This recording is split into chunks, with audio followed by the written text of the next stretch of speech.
연준 긴축 앞두고 테슬라, 엔비디아 등 주가 10% 이상 추락 중 이라는 주제로 오늘 말씀드리도록 하겠습니다. 안녕하십니까. JD부자연구소의 소장 조던입니다. 2021년 12월 14일 화요일 시간입니다. 후원은 유튜브 멤버십으로 부탁드립니다. 야수의 심장 투자법과 최근 JD부자연구소 투자 현황을 알 수 있습니다. 관심 있으신 분들은 동영상 아래 댓글 링크를 참조해 주시기 바랍니다. VH체인저 1,2권이 절찬리에 판매 중입니다. 2021년, 2022년 JD부자연구소 12기 공지를 합니다. 부동산 강의와 부동산 주식 패키지 강의는 이미 마감이 되었고요. 주식 강의는 이번 주 일요일까지 모집을 하니 관심이 있으신 분들은 동영상 밑에 댓글 링크를 참조해 주시기 바랍니다. 뉴욕 마켓워치 12월 FOMC 경기에 주식 떨어지고 달러 채권 올랐다라는 기사가 있습니다. 어제는 나스닥이 1.39%, S&P 500 지수는 0.91%, 다우존스 지수는 0.89% 하락했습니다. 메인 이슈입니다. 연준 긴축 앞두고 테슬라, 엔비디아 등 주가 추락 중. 어제는 밈주식 하락의 날이었습니다.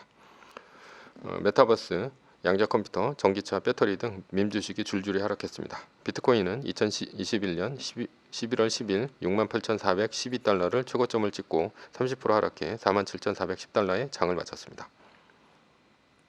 비트코인은 미국이 테이퍼링을 하게 되면 쓰레기 취급을 받던 달러가 강달러가 되니 금의 대체제였던 비트코인이 떨어지는 것은 어쩌면 당연합니다. 비트코인이 떨어지자 채굴 그래픽 카드 업체인 엔비디아도 영향을 받는 듯 보입니다. 그러나 엔비디아는 복합적인 요인이 있지 않나 싶습니다. 비트코인이 떨어질 때 오히려 사상 최고치를 경신했기 때문입니다. 그러나 FOMC 회의를 앞두고 엔비디아도 고점 대비 10% 이상 하락했습니다. 테슬라는 엔비디아보다 더 떨어졌습니다. 테슬라가 힘을 못 쓰자 전기차 관련 주식은 모두 하락했습니다.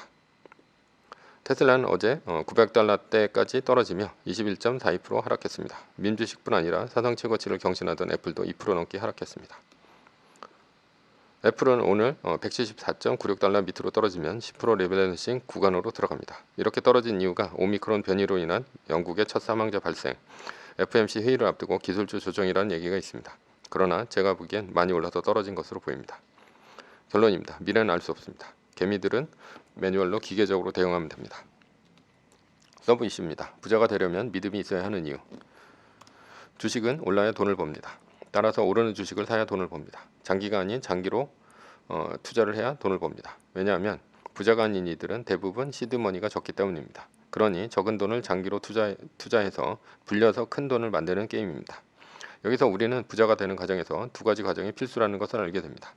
첫 번째, 오르는 주식을 사야 할 것이며 두 번째, 장기로 투자할 것입니다. 첫 번째, 오르는 주식을 산다라는 것은 어떤 뜻입니까? 가장 중요한 것은 우상향할 것이라는 믿음입니다. 그래서 우상향한다는 믿음을 가지고 주식을 사야 합니다. 믿음이 왜 중요하냐? 왜냐하면 믿음이 없다면 조금이라도 손실을 볼 때 손절을 할 것이기 때문입니다. 떨어지면 언제까지 떨어질지 모르기 때문이죠. 그러나 손절은 손실을 부릅니다. 손실이 없어야 이득이 됩니다. 손절이 없으려면 손절을 하지 말아야 하고 손절을 하지 않으려면 반드시 우상향한다는 믿음이 있어야 합니다. 믿음이 있다면 왜 손해를 보지 않는가? 떨어질 때 물타기를 할 수 있습니다. 반드시 올라만 간다면 떨어질 때 물타기를 해서 주식 수를 늘릴 수 있습니다. 그러나 물타기를 하지 말라는 격언은 그 주식이 반드시 올라갈지 모르기 때문입니다. 믿음이 있다면 올라갈 때 이익 실현을 하지 않습니다. 즉 장기 투자가 가능하다는 얘기입니다. 그렇다면 믿음에 대한 근거는 무엇입니까? 첫 번째는 직관에 의한 믿음입니다. 전기차 세상이 올 것이고 테슬라는 전기 자율주행차 시대의 왕이 될 것이라고 생각한다면 주관적인 믿음입니다. 메타버스의 세상이 올 것이고 로블록스, 유니티, 메타 등은 메타버스의 지배자가 될 것이다 라는 믿음도 주관적인 믿음입니다. 이것은 왜냐하면 앞으로 그런 세상이 올지 안 올지 아무도 모르기 때문입니다. 두 번째, 객관적인 사실에 대한 믿음입니다. 객관적 사실에 대한 믿음은 주식시장이 언제나 우상향했다는 객관적 사실에 근거를 둡니다. 객관적 사실에 대한 믿음은 과거에 대한 추론일 뿐입니다. 앞으로 이렇게 된다는 확실한 증거는 어디에도 없습니다. 그러나 지금까지 주식시장은 성장해 왔습니다. 이유는 세계의 돈이 지속적으로 풀리고 있고 그로 인해 돈의 가치는 떨어지고 인플레이션으로 물가는 올라가고 있습니다. 그로 인해 인플레이션 해지 수단으로 부동산 주식과 같은 자산이 대안입니다. 게다가 지수는 세계가 발전한다면 우상향해야 정상입니다. 세계 1등도 지수와 같습니다. 따라서 세계의 발전과 함께 우상향하는 것이 정상입니다. 이것이 객관적 사실에 대한 믿음입니다. 두 번째, 장기로 투자해야 할 것입니다.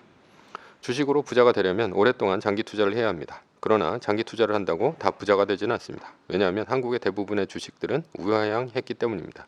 그러니 보통 주식을 믿고 장기 투자를 했다면 오히려 깡통을 찹니다. 왜 대부분의 주식은 우하향할 수밖에 없는가? 시장은 개별 기업보다 혁신적이기 때문입니다. 왜 시장은 개별 기업보다 혁신적입니까? 시장을 이루는 개개인이 실증을 금방 내기 때문입니다. 따라서 처음 봤을 때는 굉장히 놀라워도 금방 실증을 내기 때문에 다음번에는 더 혁신적인 제품이 아니라면 시장에서 요인을 받습니다. 산업자본주의의 기본 구조에 대해서 살펴보겠습니다. 산업자본주의는 소비자로 하여금 새로운 상품을 끊임없이 구매하도록 만들어 잉여가치를 만들어내는 것이 기본 구조입니다. 이렇게 된다면 산업자본주의의 모든 상품은 새로움에 대한 강박이 저주처럼 반복될 수밖에 없습니다. 아이폰이 처음 나왔을 때는 아마도 이과수 폭포를 처음 봤을 때의 경이로움 자체의 느낌이었을 것입니다. 그러나 아이폰 후속 시리즈는 금세 익숙해집니다. 따라서 지속적으로 아이폰이 나와도 아이폰이 처음 나왔을 때 혁신이 없다고 하는 것은 바로 이러한 연유 때문입니다. 웬만해서는 새로움을 느낄 수 없는 소비자의 실증이 원인입니다. 산업자본주의가 돌아가려면 끊임없이 새로운 상품을 만들어내야 합니다. 새로운 상품이란 모던입니다. 그러나 모던은 더 새로운 상품인 포스트 모던이 그 자리를 대체해야 합니다. 그렇지 않으면 산업자본주의는 굴러갈 수 없습니다. 신상품의 구매가 없다면 잉여 가치를 만들어낼 수 없습니다. 따라서 어떤 작품도 포스트 모던해야만 모던할 수 있다고 리오타르가 얘기했습니다. 즉 새로운 상품이 기존의 상품을 넘어서야만 새로운 상품으로 유지가 될 수 있다는 것입니다. 결국 산업자본주의 기본 구조는 새로운 상품이 기존의 상품을 뛰어넘는 새로움을 보여주는 강박증의 사회입니다. 따라서 대부분의 기업이 우하향하는 이유는 새로운 것을 만들어낼 혁신이 없으며 소비자가 외면하면서 잉여 가치를 만들어내지 못하니 대부분 망하거나 주가가 우하향하는 것입니다. 정리를 해보겠습니다. 부자가 되려면 어떻게 해야 하는가? 믿음을 가지고 우상향하는 주식을 사서 장기 투자를 해야 부자가 됩니다. 그런 면에서 저는 개인적으로 주관적인 믿음의 투자는 단타로 소액으로만 하는 것이 옳다고 봅니다. 왜냐하면 인간의 직관을 믿지 않기 때문입니다. 대신 시장의 객관적인 사실에 대한 믿음으로 투자를 하고 있습니다. 직관에 대한 믿음은 한두 번 맞출 수 있으나 연속성이 없습니다. 연속성이 없다면 장기 투자가 불가능합니다. 왜냐하면 대부분 저와 같은 개미 투자자는 워렌 버핏도 피터 린치도 앙드레 코스텔라니도 아니기 때문입니다. 직관으로 부자가 되려면 대박 주식을 평생 동안 찾아야 합니다. 이런 수고를 덜려면 시장이 찍어주는 주식을 사는 것이 편합니다. 직관적인 믿음은 아무리 분석을 열심히 해도 주관적인 분석에 머뭅니다. 이것은 개인의 생각일 뿐이고 시장의 생각이 아니기 때문입니다. 게다가 그 당시 시장의 생각을 정확히 읽었다 하더라도 미래의 상황은 변합니다. 코로나19와 같은 천재지변이 닥치기도 하고 CEO가 판단 미스를 하기도 합니다. 그런데 돌반적인 상황에서 판단은 주관적인 판단의 연속일 수밖에 없습니다. 그래서 주관적인 믿음이 흔들리지 않으려면 반드시 객관적인 사실보다 더 강력하게 믿어야 합니다. 그렇지 않고 떨어질 때 흔들린다면 떨어진 주식을 손절하면서 손해를 볼 수밖에 없습니다. 다만 주관적인 믿음을 믿을 것인지 객관적인 사실을 믿을 것인지는 본인이 판단해야 합니다. 객관적인 믿음은 홀짝 게임이라고 생각합니다. 결론부터 얘기하면 직관적인 믿음으로의 투자는 도박이고 부자가 되기 힘들다는 얘기입니다. 새로운 것을 찍어서 항상 어떻게 맞춥니까? 그래서 원숭이와 애널리스트와의 주식 게임 얘기가 나오는 것입니다. 원숭이와 애널리스트가 주식을 샀는데 결국 원숭이가 산 것이 더 올랐습니다. 오르는 주식을 선택하는 것은 원숭이가 더 잘한다는 것은 무슨 뜻입니까? 오르는 주식을 선택하는 것은 공부한다고 되는 것이 아닙니다. 공부해서 부자 되면 하버드, 서울대, 박사, 천재 이런 사람들이 부자가 되어 있어야 합니다. 그런데 어디 그렇습니까? 그래서 이런 경우에 대한 대안을 물어보면 분산 투자가 답이라고 합니다. 그러나 분산 투자한다고 모두 주식이 오릅니까? 어떤 것은 오르고 어떤 것은 떨어집니다. 분산 투자로 부자가 되려면 반드시 모든 주식이 다 올라야 합니다. 아니면 한 종목이 압도적으로 비중이 높은데 비중 높은 것만 올라야 합니다. 20개로 나눠서 샀는데 어떤 것은 오르고 어떤 것은 떨어지면 플러스 마이너스 제로입니다. 또는 칠지언정 부자가 될 확률은 제로라는 얘기입니다. 그러나 가끔 직관으로 부자 되는 경우도 있습니다. 그것은 한 종목을 찍어서 평생 몰빵을 치고 가는 것입니다. 예를 들어 애플만 사서 평생 팔지 않고 모아갔는데 애플이 스마트폰을 만들어서 대박을 쳤다. 대충 이런 경우입니다. 그렇다면 이 경우도 운이라고 보입니다. 왜냐하면 잘 맞췄을 경우는 대박이지만 아니었을 경우는 이생의 재테크는 꽝입니다. 그래서 지수 투자나 세계 1등 주식 투자가 최선입니다. 지수와 세계 1등은 무조건 올라야 하기 때문입니다.